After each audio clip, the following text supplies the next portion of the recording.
मुझे बहुत बड़ा गर्व है कि 1 अक्टूबर ये महार बटालियन का स्थापना दिवस है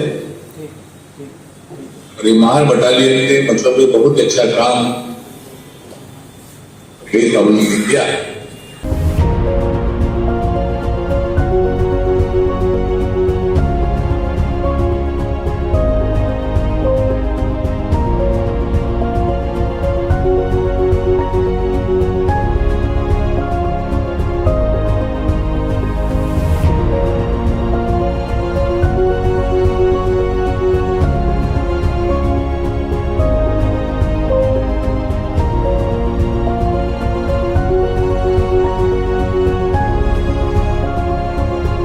नहीं, महार रेजिमेंट तो 80 साल हो गया और ये उनका आज फाउंडेशन डे है, तो इसलिए हम लोग ने आज से ये प्रोग्राम शुरू किया है।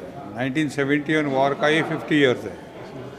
75 इयर्स के फ्रीडम में सबसे बड़ी घटना जो देश में हुई है वो 71 वॉर, जिसमें भारत को बहुत उपलब्धि मिली, बांग्लादेश बनाया गया और बहुत बड़ा विजय भारत का हुआ कि 99,000 पाकिस्तानी कैदी पकड़े हम लोग ने, इसलिए उसको सेलिब्रेट करना चाहिए। वो उसमें जिन्होंने हिस्सा लिया है उनका सत्कार और सम्मान करने का जो अभी सिलसिला है, आज 1 अक्टूबर से 16 दिसंबर तक ये प्रोग्राम चालू रहने वाला है। सैनिक से संवाद करने का कारण ये है कि वो बहुत दिक्कत में रहते हैं, तो उनसे जानकारी लेना है। लेकिन इस बार जो है हम 71 वॉर के जो योद्धा है उनको मिलने वाले, उनके फैमिली को मिलने वाले, उनका सम्मान भी करने वाले।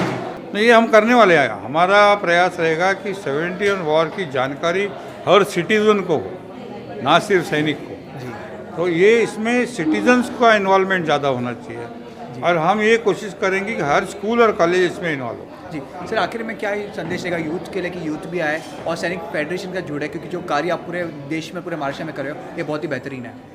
हाँ, ये और हमारा, मैंने बोला कि हमारा मेन टारगेट यूथ है। वो सैनिक के बच्चे हैं या बाहर के बच्चे, जैसा हमको ओलंपिक मेडल के लिए लोगों को तैयार करना है, इनका इतिहास किताब बना के हम लोग ने पेश करने वाले हैं। और हर तालुका में हमारा टीम रहेगा जो इसको सेलिब्रेट करे।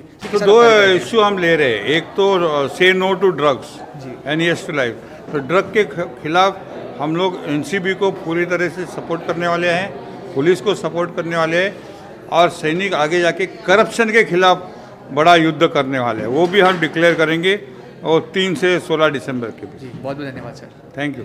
मुंबई में हज़ारों की संख्या में आज माजी सैनिक और वैसे लाखों की संख्या में आज माजी सैनिक पूरे महाराष्ट्र में, हम इनकी हक की लड़ाई जारी रखेंगे और इनका जो एम्प्लॉयमेंट का क्वेश्चन है, जो एम्प्लॉयमेंट का इनका प्रॉब्लम है, इनके बच्चों को है, उनको है, जो एक सैनिक है आज 35-36 ईयर्स में रिटायर होके आ जाता है, उस टाइम के बाद उन पे तो एक मुसीबत का पहाड़ टाइप गिर जाता है।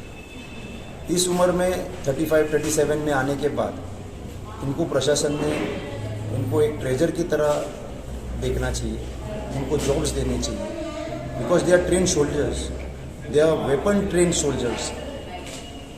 कसाब की कोई हिम्मत नहीं होती, कोई ड्रग डीलर की हिम्मत नहीं होती अगर माजी सैनिक हमारी फोर्स में होती। If you are looking to it, तो माजी सैनिक एक जो ट्रेजर है, इनको सरकार ने बहुत गौर से टैकल करके, हैंडल करके इनको अच्छे जॉब्स देने चाहिए ताकि ये इनके परिवार का ख्याल रखें और राष्ट्र का भी ख्याल रखें। नो डाउट कि आज जो भी देश में हो रहा है उसकी समस्या चेंज करने के लिए आज एक माजी सैनिक ही सक्षम और ट्रेन सोल्जर है। और ये जो आज हमारी युवा पीढ़ी है, हम उनकी तरफ ज़्यादा ध्यान दे रहे हैं और यूथ डेवलपमेंट की तरफ काम कर रहे हैं। हम अपने यूथ को सैनिक बनने की जो ट्रेनिंग है हमारे एकेडमी, कॉम्बैट एकेडमी के मार्फत से दे रहे।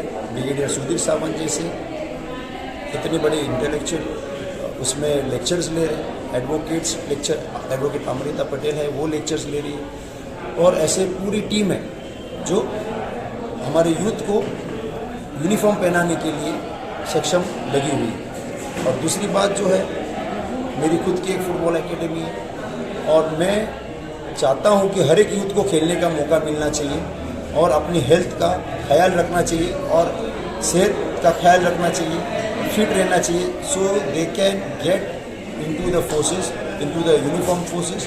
पुलिस हो सकता है, आर्मी हो सकती है, नेवी, एयरफोर्स और देश के काम आ सकते हैं। और ये जो हमने हमारा नारा लिया है, say no to drugs, yes to life, we are totally against the narcotics which is happening in India.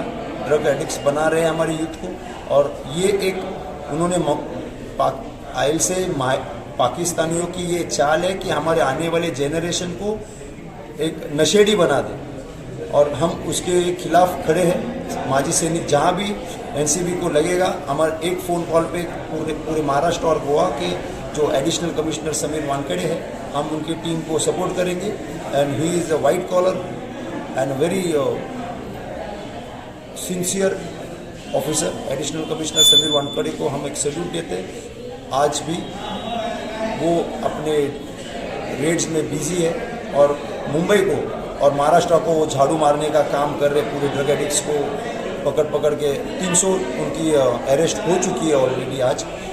और ऐसे ही कचरा साफ करेंगे तभी हम महाराष्ट्र को और हमारे देश को एक अच्छा और खुली हवा में जीने का एक चांस देंगे। आने वाली पीढ़ी के लिए हर एक घर से एक सैनिक जाना चाहिए, ऐसी रिक्वेस्ट करते हुए मैं फ्लेचर पटेल, मुंबई अध्यक्ष सैनिक फेडरेशन की तरफ से आपका धन्यवाद देता हूं कि आपने सबने मुंबई के ये 3 दिसंबर से लेकर 16 दिसंबर के 1971 वॉर के सेलिब्रेशन को हम पूरे इंडिया की जनता सेलिब्रेट करना चाहिए। ये सबसे बड़ा इवेंट है जो इंडिया में हुआ और ये हमारे लड़ाई के विजय दिवस को हम पूरे महाराष्ट्र में बाइक रैली, मैराथन, साइकिलिंग, बीच क्लीनिंग ऐसे कार्यक्रमों से लेते हुए समाप्त करेंगे 16 दिसंबर को।